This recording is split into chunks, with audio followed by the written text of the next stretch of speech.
Hello everybody, I am Andrea Walker Hood, Intuitive Soul Healer, and I want to thank you for joining me tonight for this live video. I'm actually going to turn the screen, if I can get this to work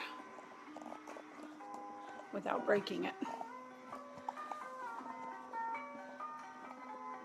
Maybe not. Should be able to. Hold on. Hello, Sam. Just trying to get this screen worked out. Let's see if I can raise this up. It's not going to work. Okay. If I turn it sideways, just let me know if you can still see the picture right side up. That would be great. Can you guys see the picture right side up? Hello, Sam. Okay. Let me just go ahead and film it this way anyway, because this is the way that's easiest. So I am live in my sacred healing room, and the music that you are hearing behind me in the background is from Jake Shimbarakuro. He is a Japanese ukulele player that lives in Hawaii, and there is a special reason that I am playing this particular message, this song. It's because it was part of what happened this afternoon tonight, so I wanted to share it with you. And it's all very synchronistic, so I just wanted to include it in the video, and I'll play a little bit more of it later. It's called My Guitar Gently Weeps, and George Harrison from the Beatles wrote it, and this is his rendition of it. So I want to say hello to Christy Collins as well, and just got a message here. I'm not sure if the screen is right side up or sideways, so just let me know. And I want to talk tonight about synchronicities and signs and being in a state of allowance, and I'm going to turn off the music right now. So I'm going to grab my notepad because it's on the floor. Sorry, I'm not more prepared. Okay, so today was an extremely synchronistic day for me. I had, the first thing when I woke up this morning, I had a message from a client from Japan, relatively a new person that I have been speaking with, and they sent me a message, and they were telling me a little bit about themselves and about how they grew up and about their parents dying, so they no longer have a mother and a father. And they talked a bit about the music that they liked, and this was one of the reasons I'm playing this particular piece of music, is because they were saying that some of the artists that they liked, they named them off, and one of them happened to be the Beatles, and specifically relating to the same music that's playing, or that was playing. So I received this message, and we were talking about, wanting to set up a session and move forward. And everything was good. And last week when Kubo, the children's movie, came out, I told my twins that I would take them to the movie, and was going to do it on Saturday, but it just didn't feel like the right day. So I waited to take them on Tuesday after school, and Tuesday came, and I was like, today's not the right day. And today was the day that I had chose to take them. And then today came along, and I thought, maybe I should take them tomorrow afternoon. And I thought, no, I'm going to go ahead and take them. So it was a big ordeal because I had to get ready, and it's an hour away for the theater. Not that we don't have a theater closer to us, because we do. It's just we like this particular theater, so we went.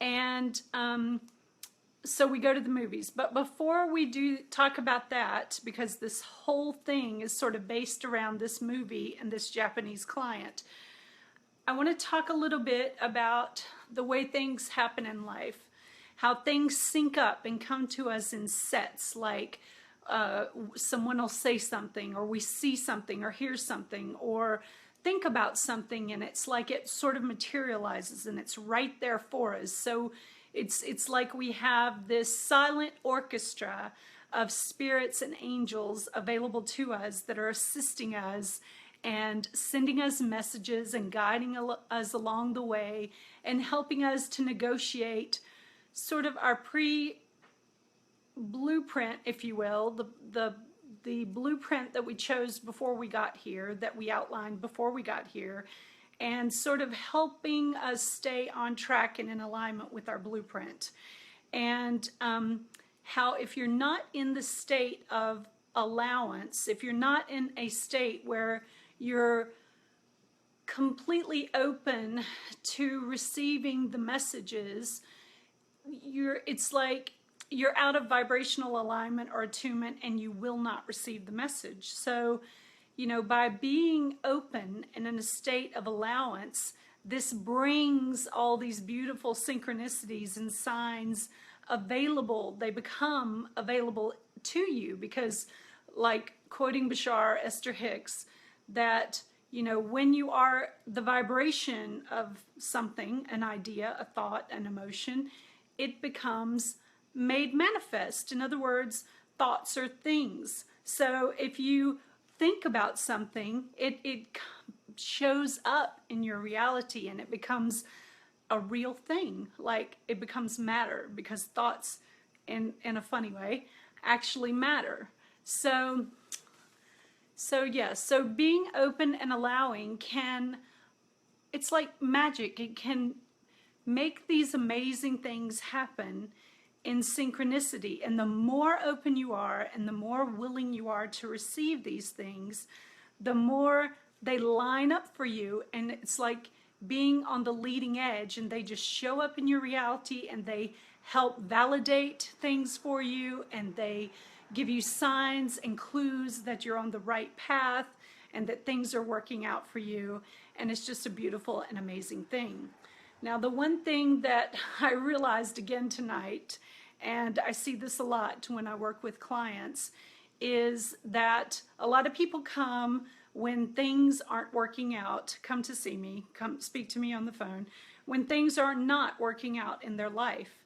So, okay, so when things aren't going the way that you think that they should be going, when you have this sort of preconceived notion or idea of how you want things to go in your life, you have to realize, by putting yourself in this place where you hold tightly to, sorry, had a message there, you hold tightly to an idea, that you actually prevent the goodness, I like to call it the goodness, the real vibration of the things that you want to come to you, because you're so wrapped up in how it should be, and you've placed such an importance on the outcome that you want to receive.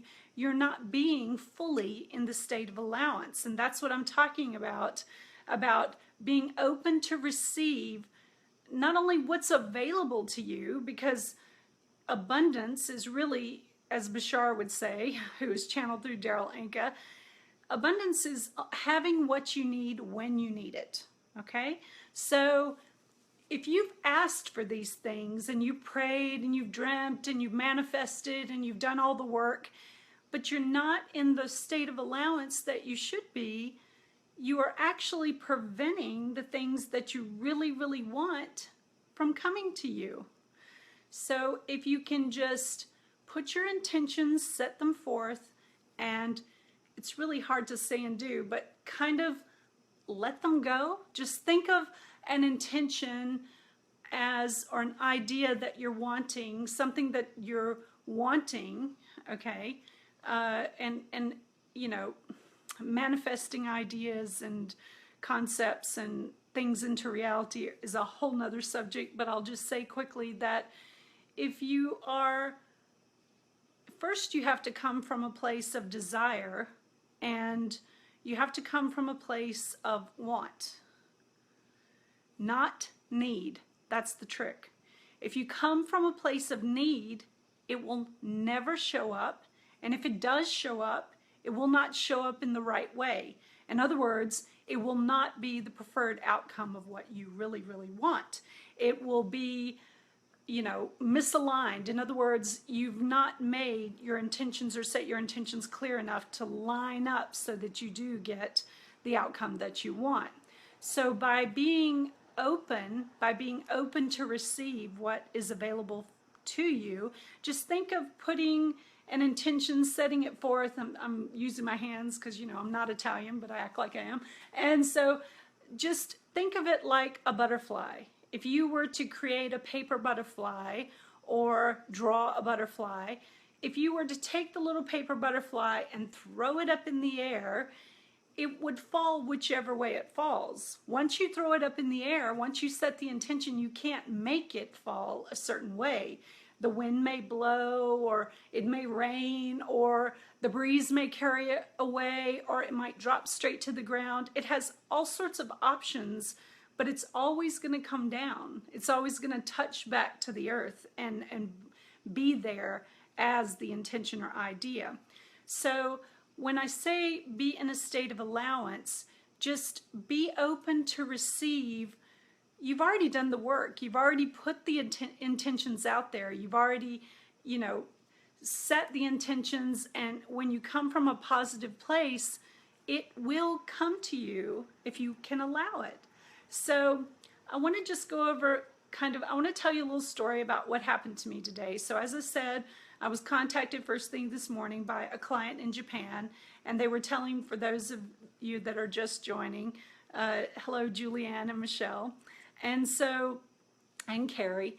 And this particular client told me about how they had lost their parents and about some of their favorite music, and they have obstacles in their life. And one of the musicians that they were speaking of that I played earlier was the Beatles, and I played a song by Jake Shimabukuro, which is called My Guitar Gently Weeps.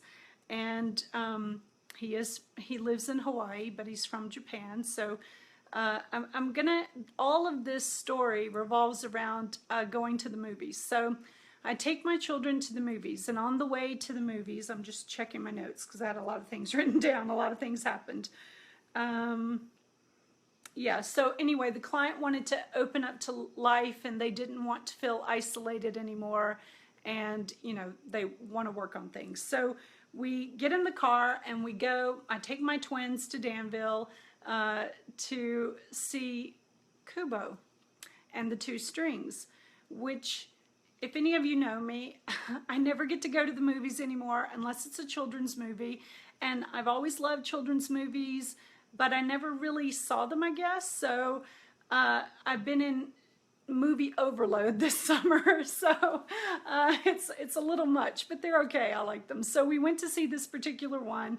Happened to be that this particular movie is set in Japan, and happened to be, spoiler alert, if you're going to see the movie, that Kubo's parents are passed away, and they come and help him through the movie to discover who he really is. So this is very fitting to the email I received this morning. And okay, so we're driving in the car on the way to Danville, and I noticed this huge, enormous brown hawk flying ahead of me as we drive down the road. And I think to myself, wow, that is the hugest bird, the hugest hawk I think I've ever seen in my life.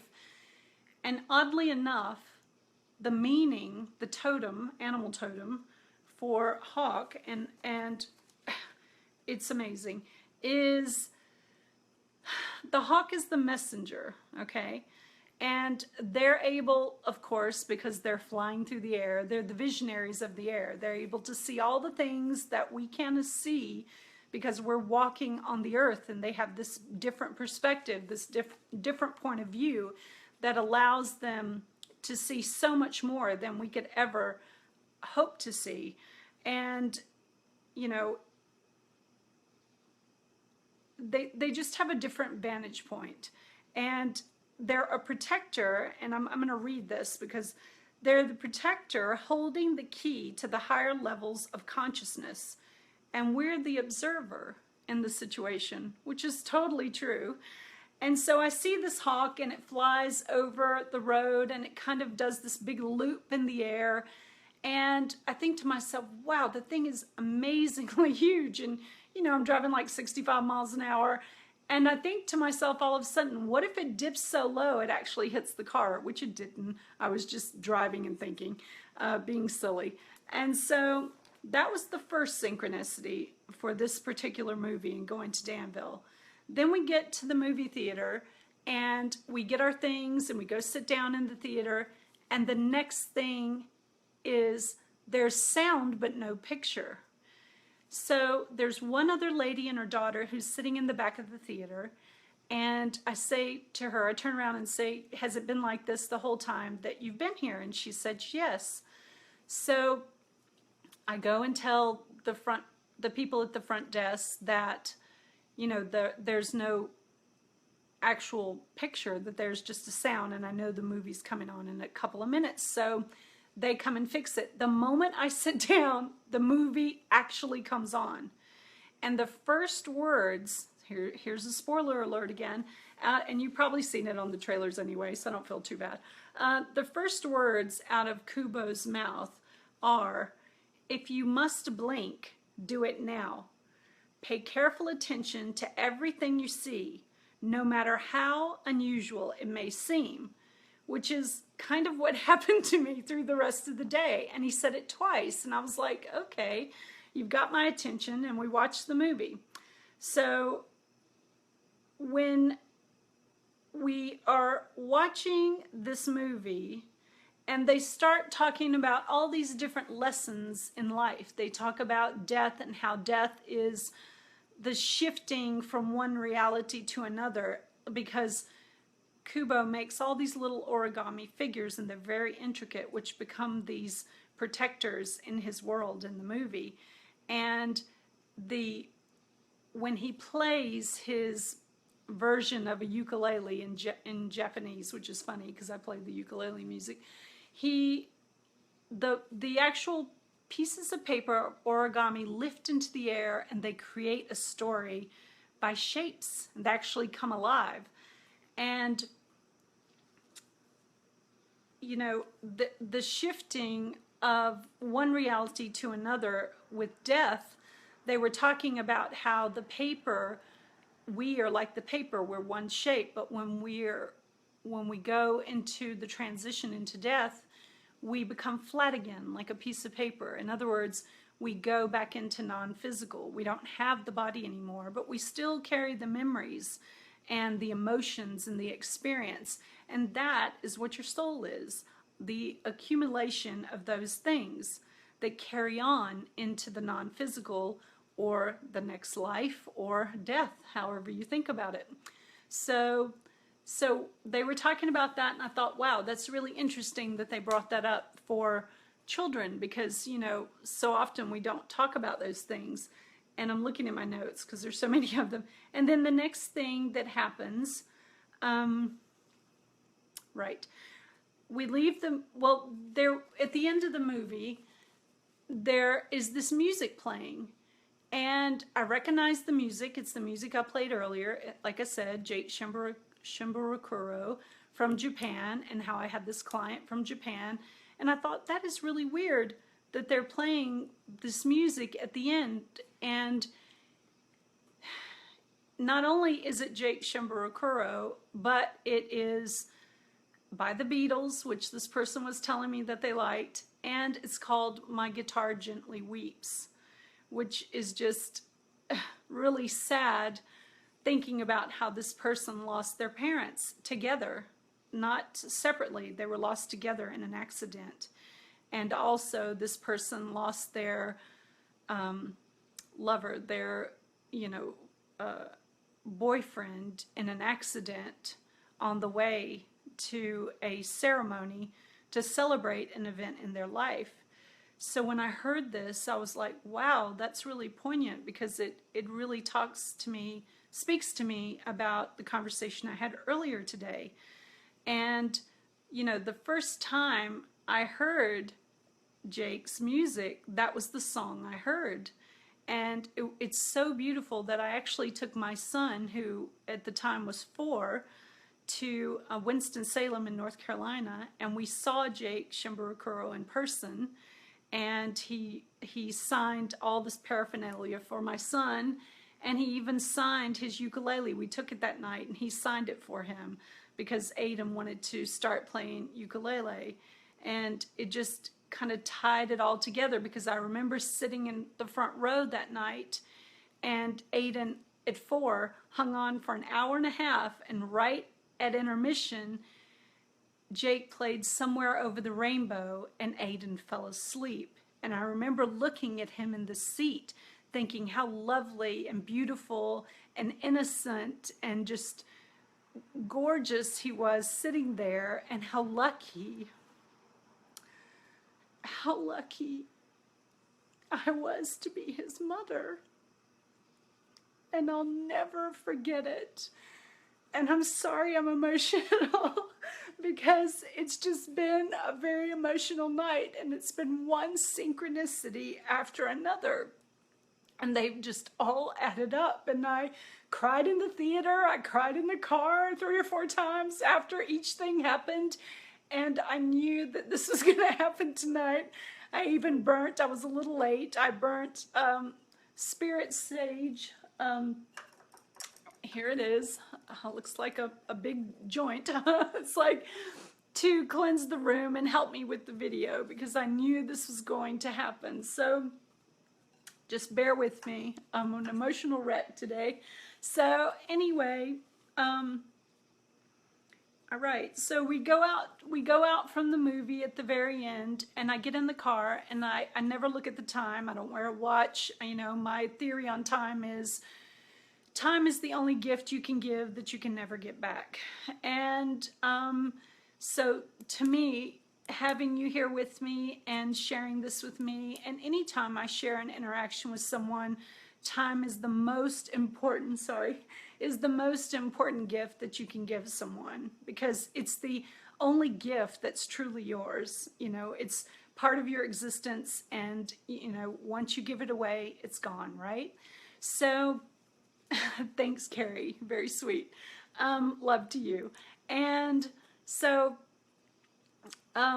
I look at the clock, and I don't normally do that in the car. You know, I could care less what time it is. I have an internal clock, and I believe you should just live by your internal clock. And yes, I do look at the clock when I have to, but for the most part, I kind of know what time it is, and I'm good with it. And so, and plan accordingly, right? And so I look at the numbers, and the numbers are 654, which are sequential numbers, which are angel numbers. And I think to myself, that's odd, 654. And I stop for a minute, I say the numbers in my head, and I'm not really familiar with the 654 combination because it's not something that really ever shows up in my life. And tonight I had to actually take a look and see what it meant, because I was like, what on earth? And it was, the message is, it's a message from your angels and from spirit, and it's asking you to listen and to receive guidance from them, because they're there to assist you in your life and to allow the positive outcome, the positive energies, the positive messages come into your life. And it's also a sign that you're being showered with abundance. And that's a whole nother subject that we can get into. But abundance, you know, like I said earlier, abundance is having what you need when you need it. That's all it is. Doesn't have to relate to money. I mean, most of the time it does in our culture, but having what you need when you need it. So for me tonight, it was receiving the messages I need as I could receive them, because I was being open to receive, and I had no preconceived notion about receiving messages today. It was just being in a state of allowance.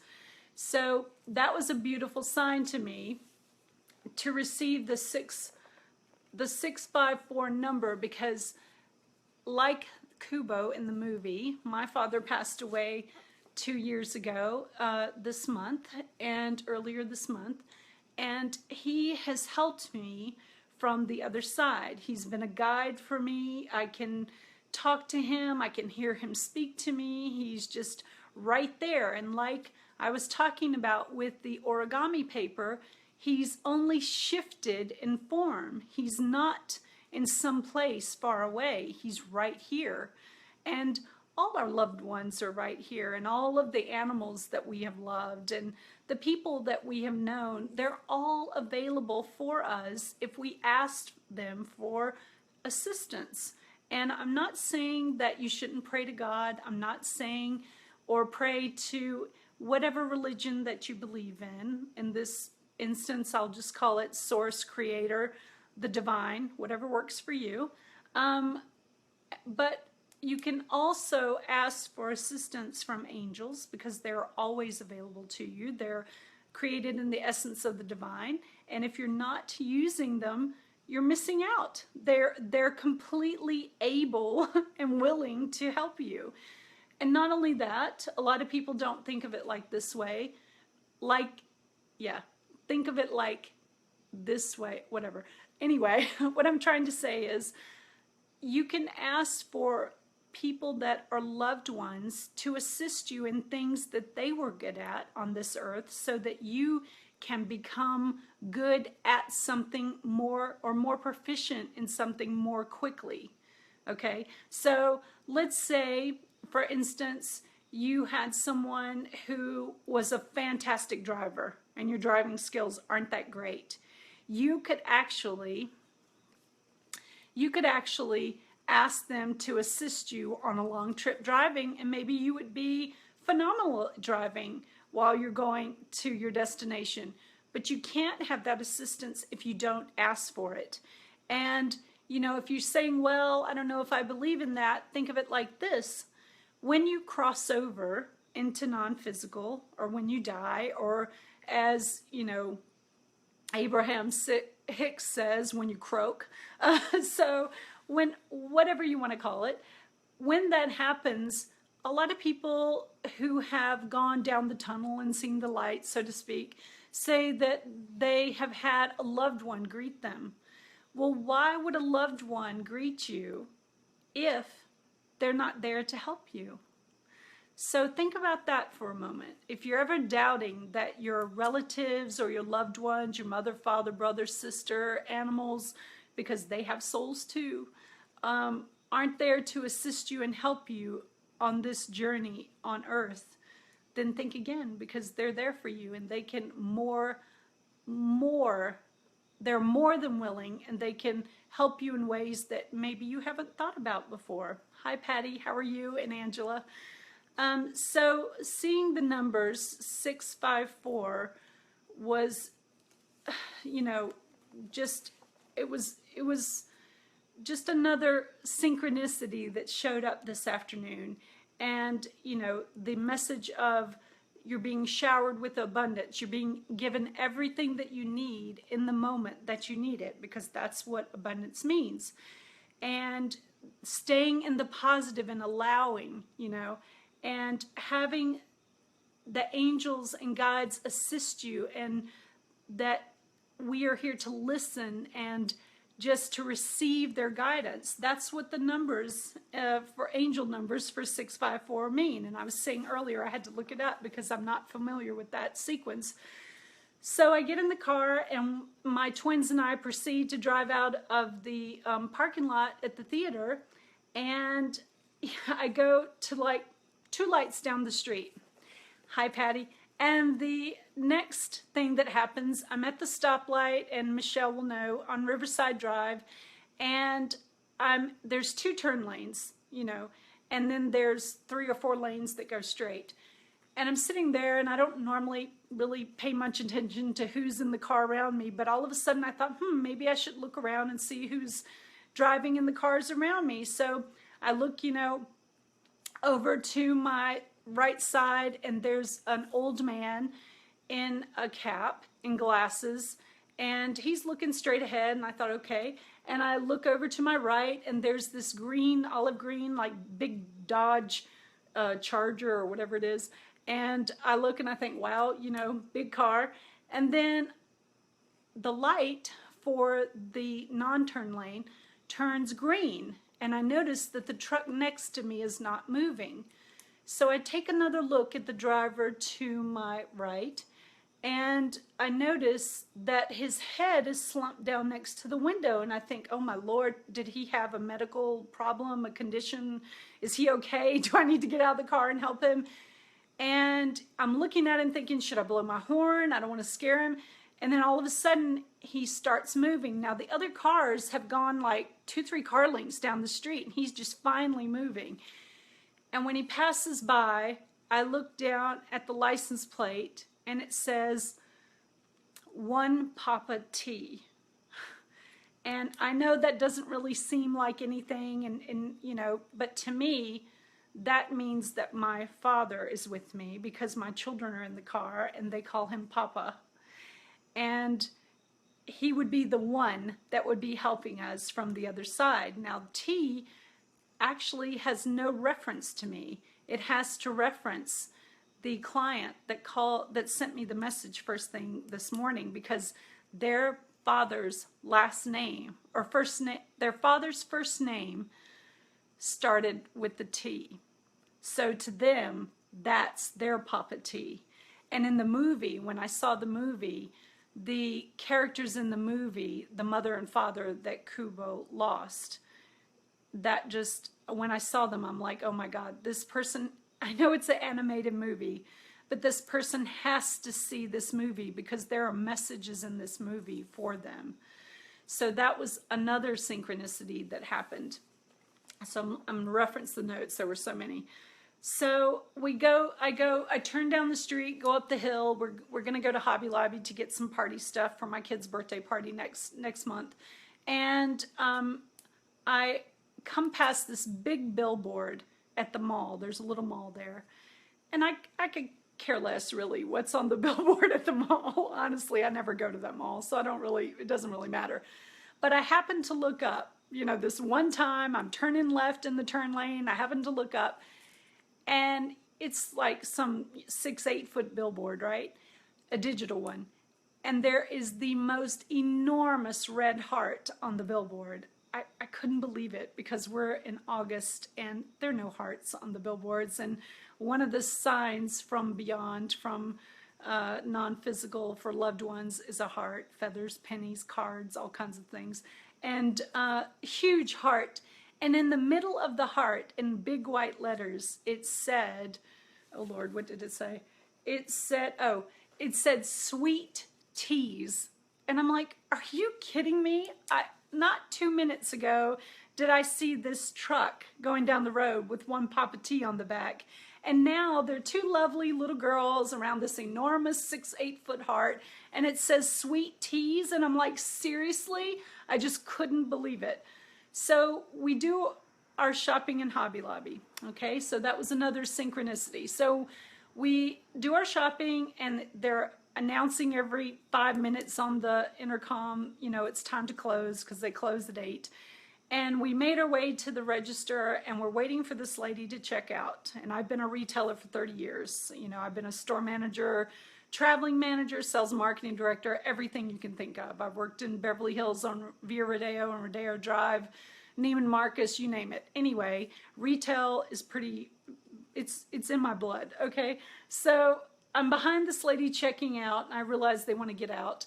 And I'm just simply waiting for her to finish up. And I put all my stuff on the cash register, you know, the checkout. And my twins are there.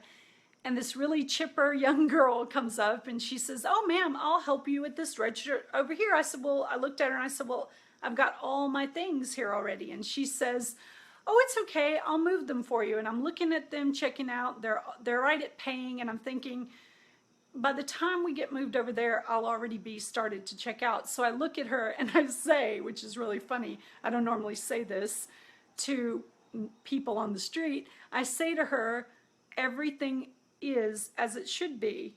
And she kind of looks at me, and I look at her and I think, why did I say that? And I'm like, okay, it's all right, just go with it.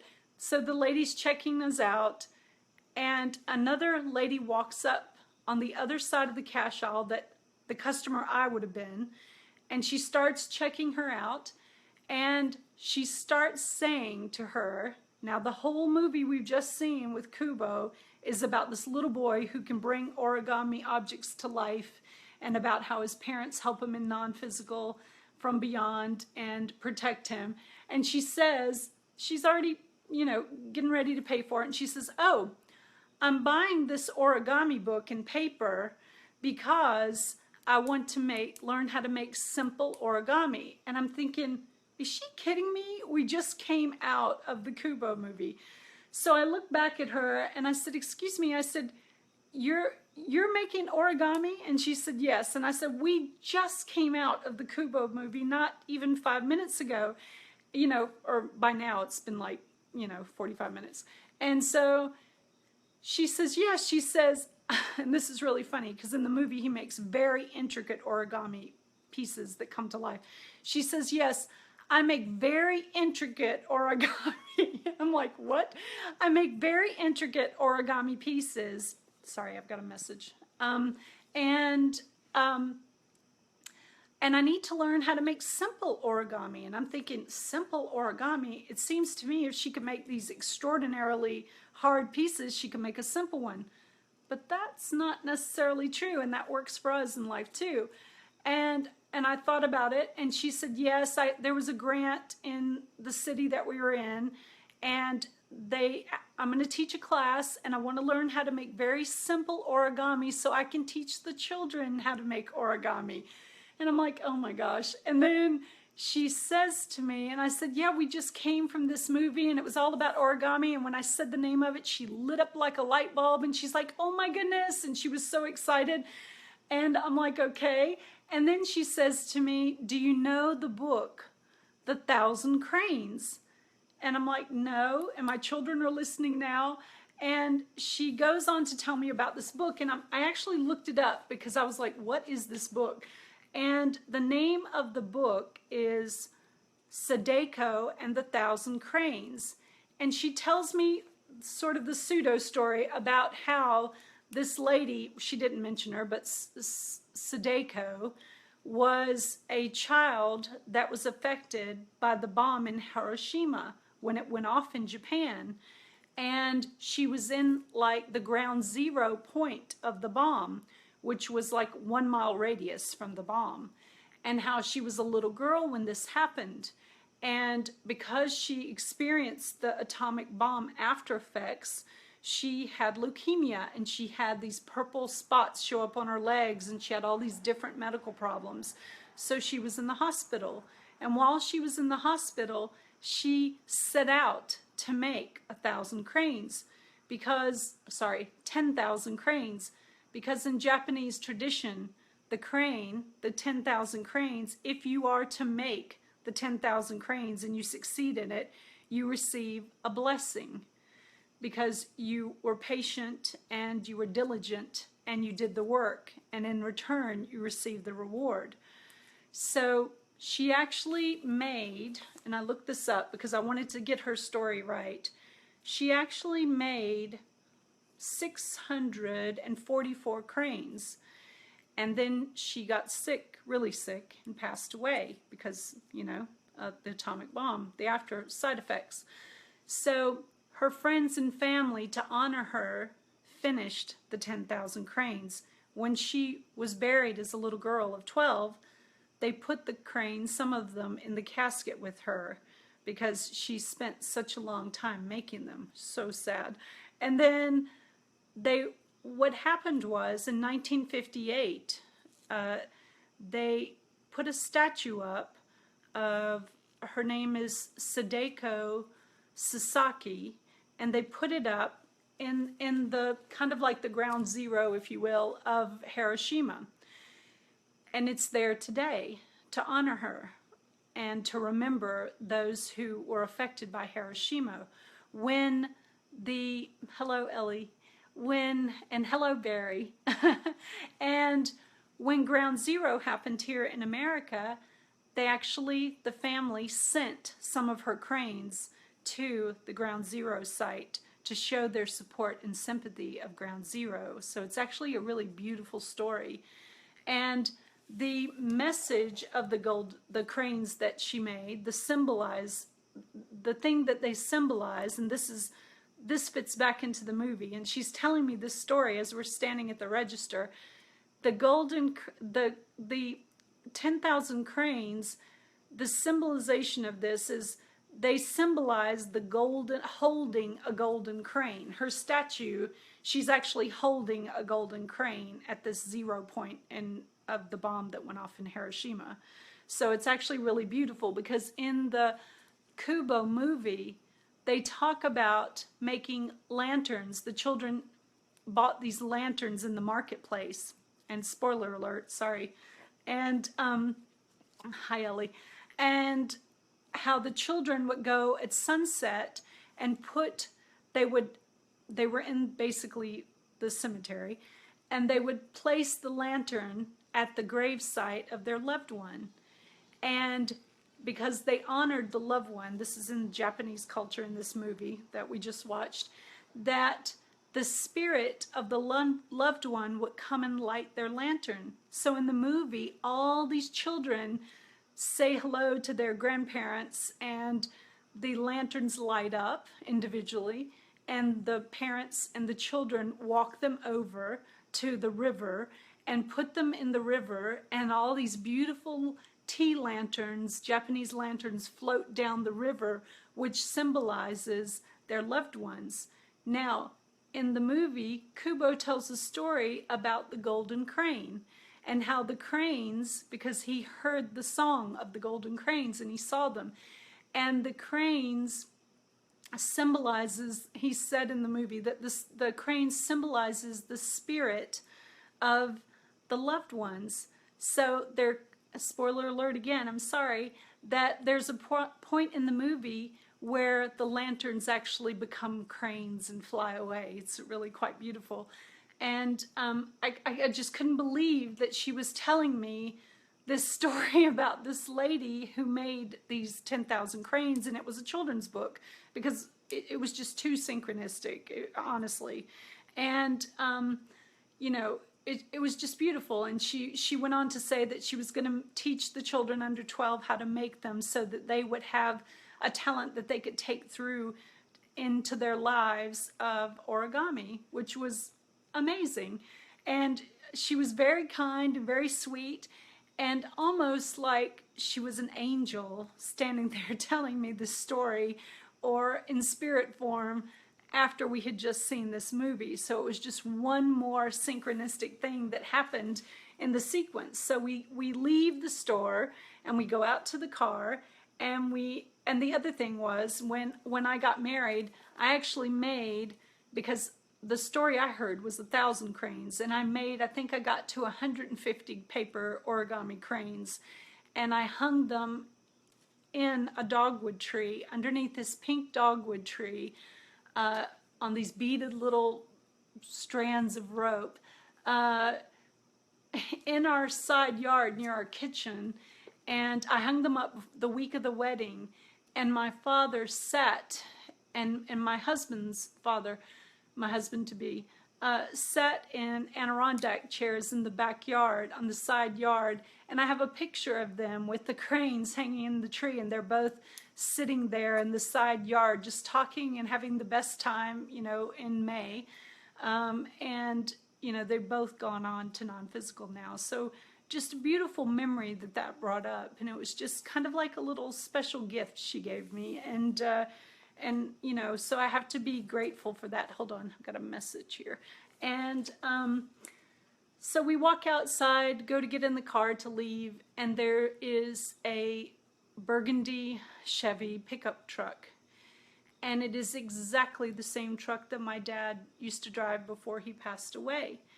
And it's not pulling out of a space, and I don't know, it was like it was doing a full U-turn, like a complete circle. And I thought, how strange, the truck is just driving around in a circle. And once I saw it and recognized it, it straightened up and drove out of the parking lot. And I thought, oh my God, that's like another sign that my dad's here with us.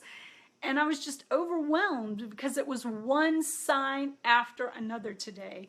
and they were just coming as fast as I could take them.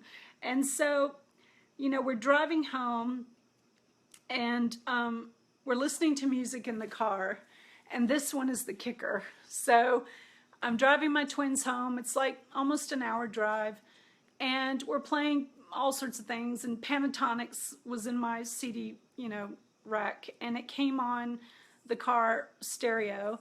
And usually my twins and I sing along to the music, and I can't sing worth shit, but that's okay.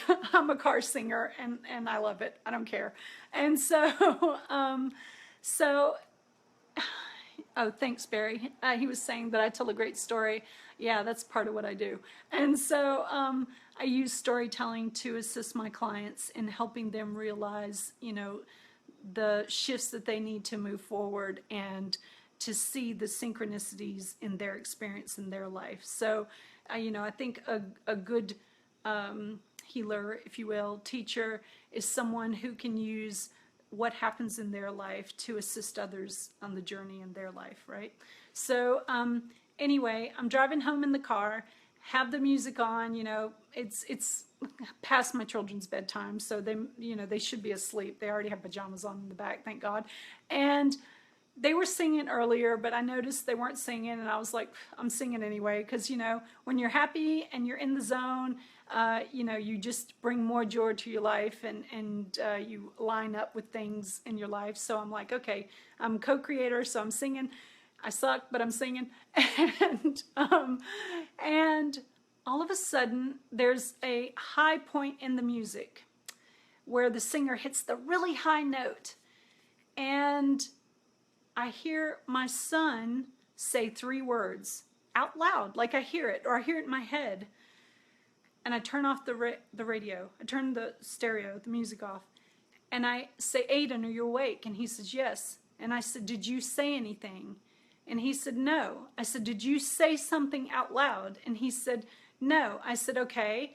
Did you think something in your head? Because I heard you say 3 words. Did you think something? Because I want you to tell me. And he says, oh, I'll tell you later. Hi, Kessie. And so he says, I'll tell you later. And I said, no. Please tell me now. Please tell me now. And so he says, I did say something in my head. And I said, please tell me what you said. And then he says, I said, I love you to Papa. And I lost it. I couldn't even turn the music on, because it was the final synchronicity of the night after a day, an afternoon full of synchronicities. And I said, you said I love you to Papa. And he said, I said I love you to Papa. And I just couldn't believe it. I mean, we just saw the movie about Kubo, whose parents were non-physical, helping him from the other side. And,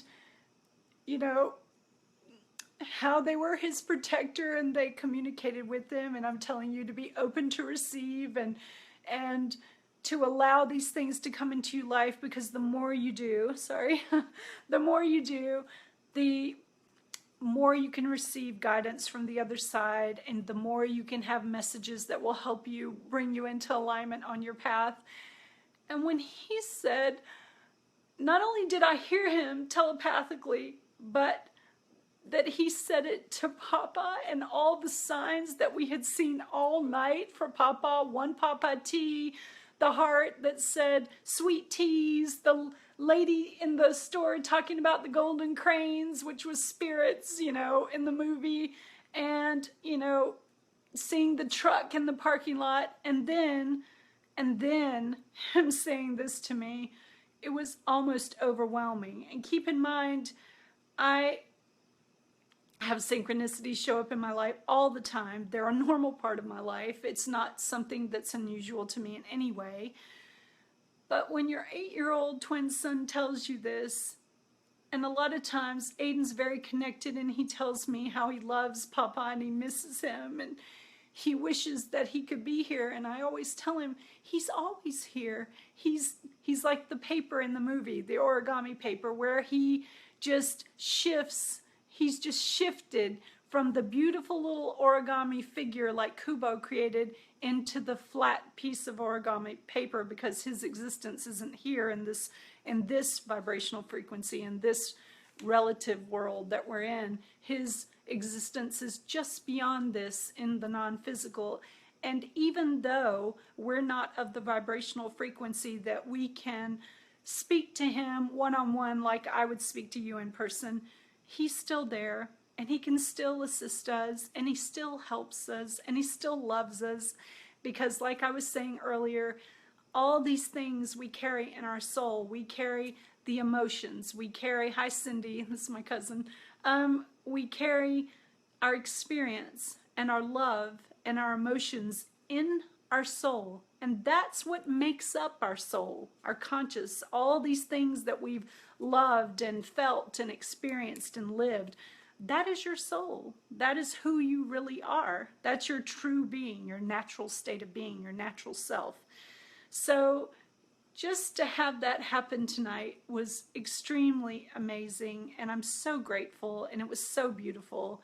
And I just want to say to you that I realized even earlier tonight watching the little children's movie Kubo that so many people don't see it that way. They don't understand that their loved ones are always with them. They haven't gone anywhere. Just because you don't physically see them doesn't mean that they don't exist. They're just not in your vibrational frequency. And if you want to communicate with a loved one, if you want to talk to them or you want their help, do it. Just ask for their help. You can think it, you can say it out loud. Your vibrational frequency always is stronger and elevates when you speak something, when you put it into physical reality. So don't think that by not saying something out loud that it can't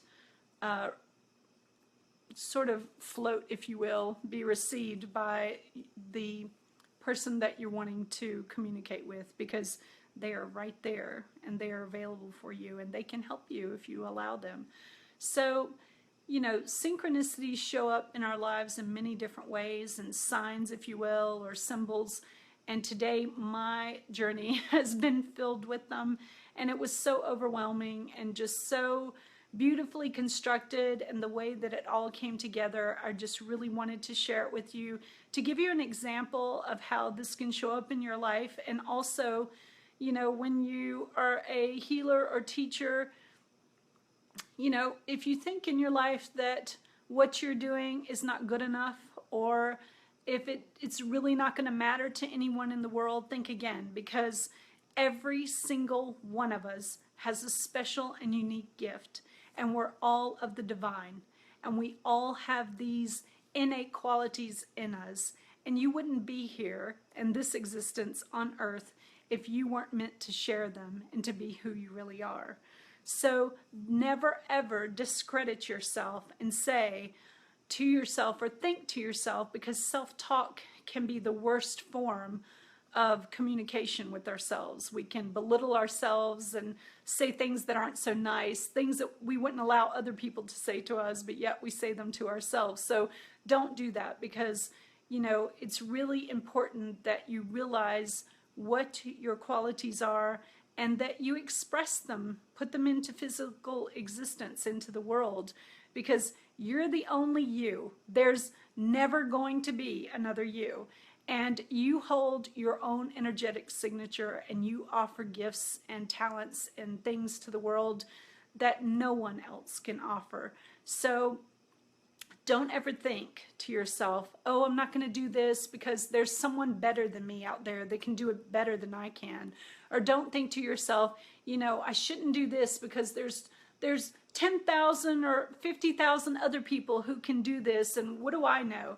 You know everything. You have everything you need inside you, and if you choose to do something, if you feel it in your being that it's part of you and who you are, then by all means you need to go express that and put it into physical reality, because you were given it for a reason, and it's up to you to carry it through and show these beautiful gifts to the world. So synchronicities have been coming fast and furious today, and I just wanted to share this little story with you, and just to show you how they can appear in your life and continually appear for you to get the message and the messages that you need in life to help you and push you along and give you the boost and just really solidify things in your life to show you that you are in alignment with your true self and that you're on the right path. So I hope that you've enjoyed the video tonight. If you have any questions right now, I'm happy to take any comments or questions. I've got the camera sideways, so I'm looking at it kind of cockeyed. But if you have anything you want to ask me or comments, I'm happy to receive them and share them with the group. I'll just give it a minute. And if anyone has anything they want to say, by all means, please share. But I want to thank everyone for allowing me to share my time with you and for staying tuned. I know it's been a long talk. But it's really important for me, it's really important to share things when they come up, because even though the story may be long or kind of convoluted, it all comes together in the end to form a complete idea. It always does in my existence. So I look forward to joining you again soon, and I want to thank you for your time. It's just been an amazing day.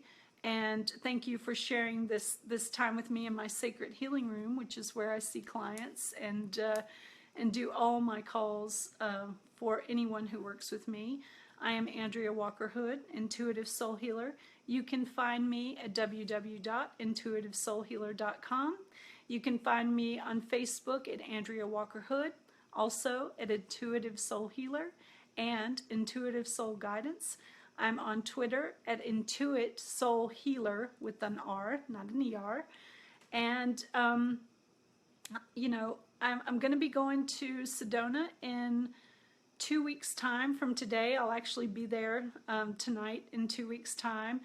And I'm really looking forward to experiencing Sedona and the Vortex and all it has to offer. I'm going to be seeing Bashar, Daryl Anka channel Bashar while I'm there, which I'm very excited about. And also going to his premiere of his movie called First Contact in Sedona. They're only going to be showing it in Sedona and Los Angeles and New York. So I feel very lucky, fortunate to be seeing that for myself, because in Southwest Virginia there was really no way I would have ever seen it live. And from there, I'm going to the Pacific Northwest to see a lot of my Facebook friends and to have a party for everyone that I've met through Facebook who really just become like a second family and sisters and brothers and just beautiful friends and clients. So if you will tune in the next time you'll see me, hopefully I'll be in Sedona and I can share some of the energy and the beauty of the Vortex. So thanks. Have a great night. Blessings of infinite love and divine light. And good night.